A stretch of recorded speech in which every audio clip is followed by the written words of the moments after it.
Gentlemen, today in this first round of competition, you'll be using this ladder. Gentlemen, on this ladder, you've got rungs of 1084, accents of 15 and 20. So you need to harvest that steel to forge a Ladder Damascus billet from which you will make a Ladder Damascus signature blade between 9 and 12 inches in length. The overall length of that weapon must not exceed 22 inches, including your tang. Additionally, you must include a false edge on that 9 to 12 inch blade. I'm very nervous about this competition because it's a lot to be done in a short span of time. A lot can go wrong. Good luck. Your 3 hour starts now. We got Seth and Sean working together to take the ladder down. Let's put it up on the table. The steel harvesting process has begun. What they've got on that ladder, they each have plenty of 15 and 20 that's already stackable. If they take their 1084 rungs, flatten them out, Let's give you a nice stack to start out with.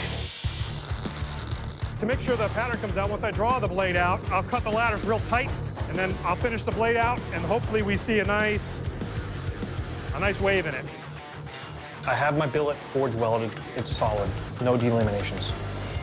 If I get one fold out of these 7 layers and get to 14, I feel like I won the lottery. Hey, much harder than I thought. The toughest part of Damascus is all of the layers. What is the minimum layer count for a Damascus blade? If you're gonna do a pattern like this, that we specifically asked them for, I would say a minimum of 75 layers. Hot metal coming back. I don't think I'm gonna have time to fold this. So now I'm gonna head over to Big Blue and I'm gonna draw it out to the length that I need it. Steven took stack 15 and 20 on the top, stack of 15 and 20 on the bottom. Only 3 layers. Does not count as Damascus. Can you have a Hada ladder pattern? We didn't ask for Hada. We asked for ladder pattern Damascus. I think most of them are stuck on the idea of ladder pattern, but they forgot the Damascus part. It is extremely hot in this forge, and I just start to feel dragged down. My brain is just not functioning correctly. Hot steel. But if I don't get my billet forge welded here soon, I'm done. I don't want to be the first one to go home. It's taken John this long to attempt to forge 2 small square stacks of 7 layers, and he hasn't been able to do that. And now he's using Big Blue and hitting the steel as it's well below forging temperature. I feel funny. I'm feeling not myself. I can't see very well. I want you to come with me, okay? Can you get up and walk? I want you to come with me. It's all right, just breathe. The medic has just come out to the floor, grabbed John, pulled him off the floor. Your heartbeat is very fast. All right, John's a medical drop. We've got EMS in here right now. They're gonna load him in an ambulance. They're gonna take him to the emergency room. It's better to be safe than sorry.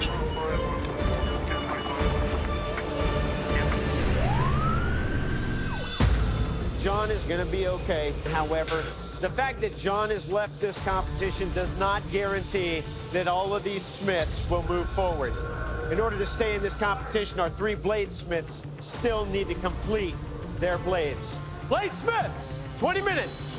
I don't have an option for this quench not going right the first time. And we got a quench.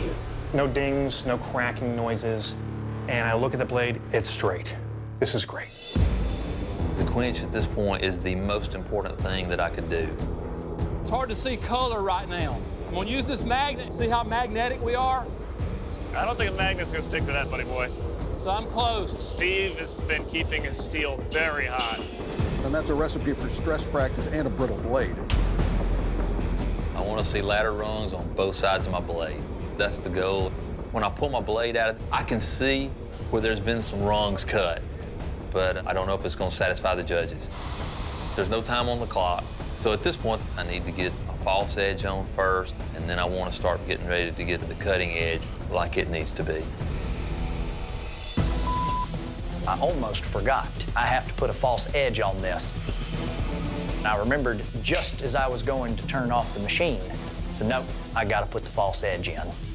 5, 4, 3, 2, 1. Bladesmiths, stop what you're doing. Drop your tools. This first round of competition is over. All right, Bladesmiths. Unfortunately, John has medically dropped from this competition.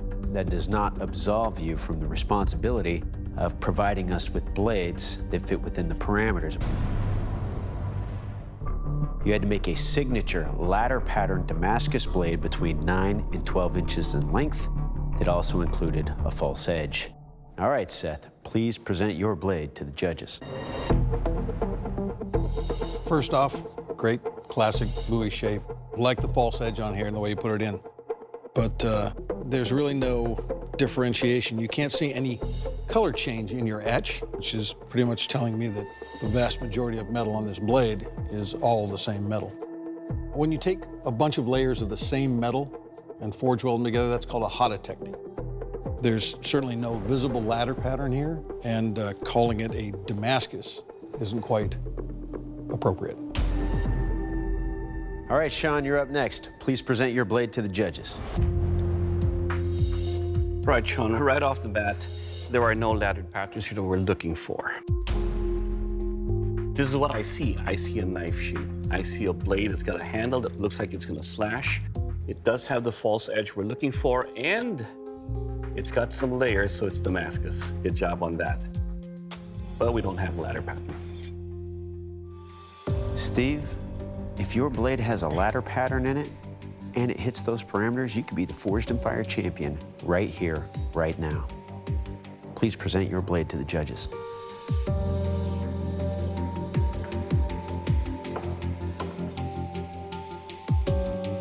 How about it, Jay? Is Steve our new champion? No. Damn. Steve, instead of alternating your layers, you stacked up your 15 and 20 and forge welded together, which would be a Hada. Bladesmiths, this is not the first time that one of your competitors is medically dropped from the competition, and it's not the first time that a bladesmith hasn't made parameters, but it is the first time that all of our bladesmiths missed the parameters. So somehow, those two negatives multiplied together have come out to a positive, and that's that you three will be continuing into round 2, in spite of your patterns. Oh, thank goodness.